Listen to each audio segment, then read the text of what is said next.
હાલ કર્ણાટકથી ખૂબ જ દુઃખદ ખબર સામે આવી રહી છે।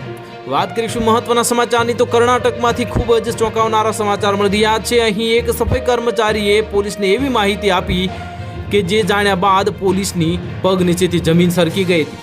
આ ફરિયાદીએ પોલીસને કેટલાક હાડપિંજરના ફોટો શેર કર્યા હતા અને હવે પોલીસે આ માહિતીના આધારે તપાસ શરૂ કરી છે।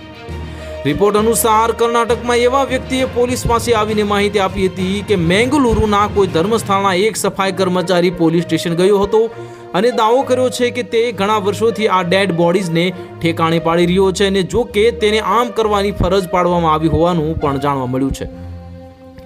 દક્ષિણ કર્ણાટક જિલ્લામાં એક વ્યક્તિને સ્થાનિક પોલીસનો સંપર્ક કરીને દાવો કર્યો હતો કે તે 1998 અને 2014ની વચ્ચે ધર્મસ્થળ અને નજીકના વિસ્તારોમાં બળાત્કાર અને હત્યા કરાયેલી શાળાની વિદ્યાર્થીનીઓ સહિત અનેક મહિલાઓની ડેડ બોડીને બાળવાનું કહેવામાં આવ્યું હતું।